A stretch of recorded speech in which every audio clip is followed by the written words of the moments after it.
Good morning. Welcome to Gimpy's History Corner. I'm called Gimpy because of my two grandsons, Alice and Archie. Here they are on our last day in New York City having donuts with Uncle Scott and Aunt Casey at the hotel.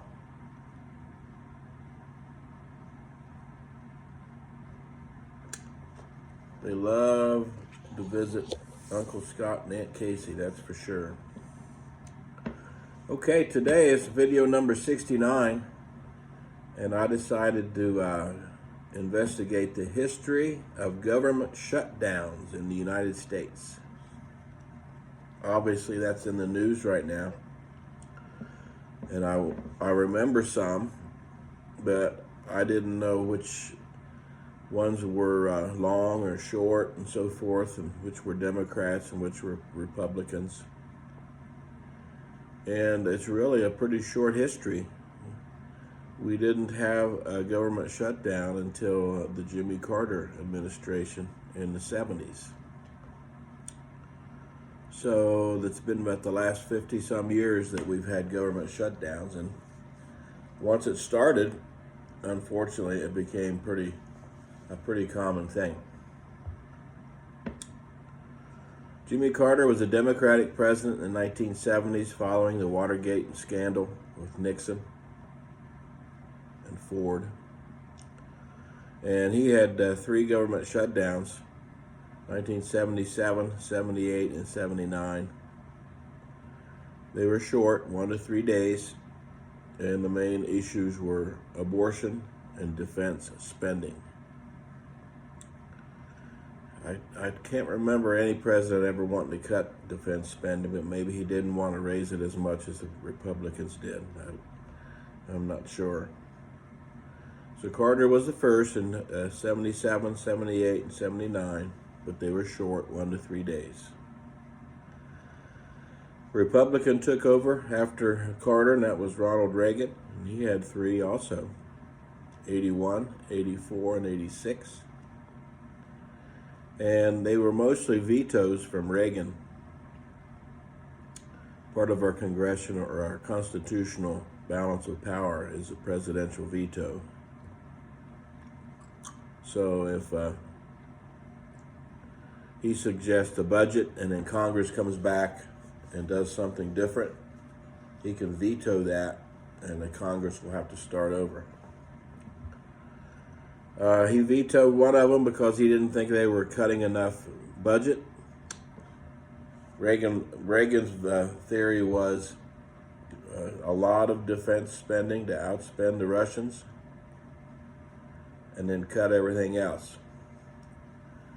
Well, they gave him the defense spending, but they didn't give him the other cuts, and he didn't like that, so he vetoed that.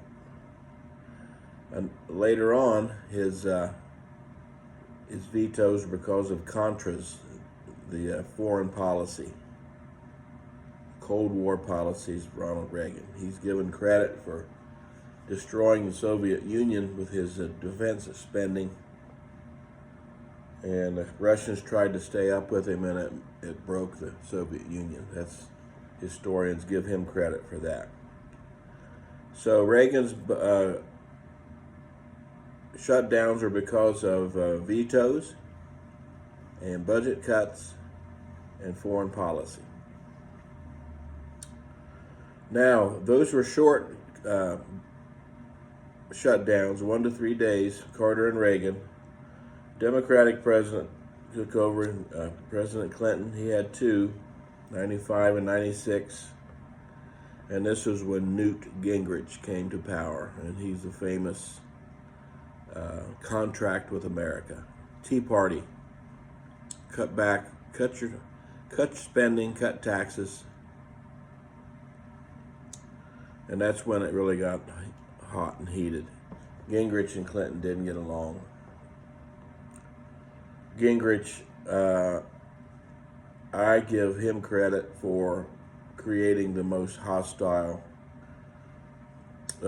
Republican versus Democrat mentality in Congress that's still here today. Gingrich is the birther of our hostile political atmosphere that Trump has exploited.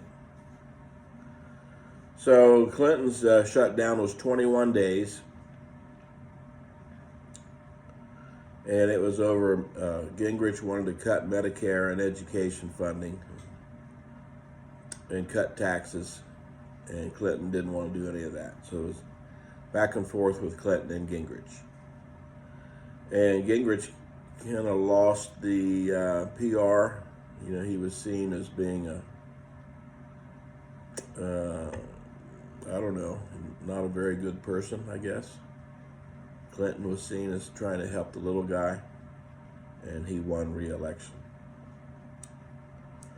The next one was also a Democratic president, 2013, with President Obama. 16 days. It was a fairly long one. And that was over Obamacare, the dreaded Obamacare that's raised its ugly head in this current shutdown. Then Trump came on, and he's had quite a few. 2018, 3 days over immigration policy. 2018 and 19 was the longest, 35 days, and it was over the border wall. And then the current one is at 22 days and ongoing. So it's got a ways to go to beat his former record of 35 days in 2018 and 19. And the issue seems to be Obamacare again. The Republicans hate Obamacare for some reason. And if you look at the numbers, there are more Republican people on Obamacare. 45% of the people on Obamacare are Republican. But the politicians hate it. I don't know. I think it's because if it had somebody else's name on the front, they wouldn't object, but they hated Obama. And I don't know. It seems silly to go against your own people, but that's what they're doing. 35% of them are Democrat and 20% are independent. Now, according to this, the only three presidents not to have a shutdown during their term were both Bushes and Joe Biden. So what kind of things go into government shutdowns? Well, in the Constitution, you have a filibuster. It used to be, if you remember the old Jimmy Stewart movie, where he was trying to stop what he thought was a corrupt congressional action. And he got up and spoke for a long, long time and wore himself out. I think it was Mr. Smith Goes to Washington or something like that was the name of the movie. That's not how filibusters work now. They just send an email saying, I'm filibustering, which raises the votes needed in the Senate from a simple majority to 60. So the Republicans have a majority in the Senate now, but it's not 60.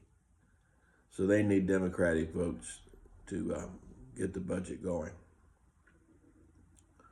And the other constitutional thing is veto.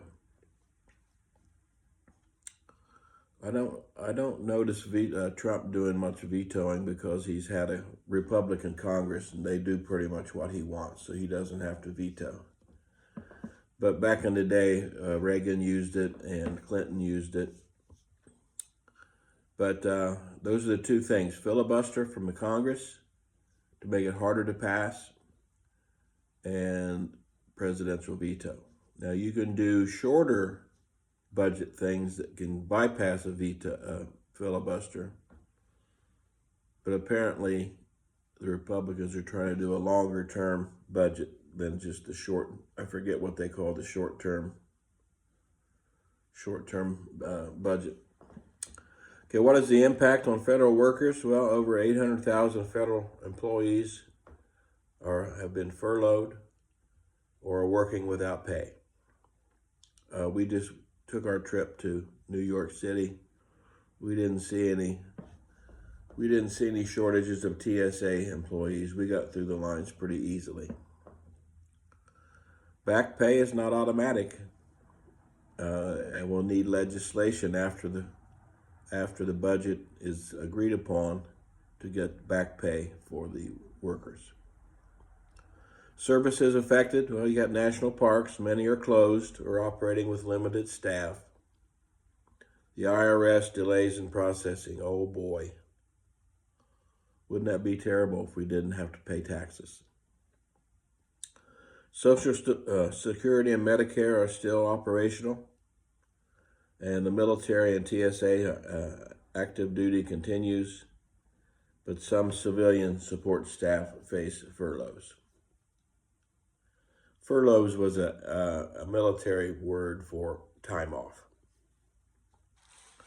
Economic ripple effects. Local economies near hubs like Washington, D.C. and military bases have reduced spending because people aren't getting their paychecks.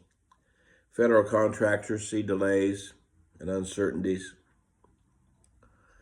And historically, consumer confidence dips during government shutdowns.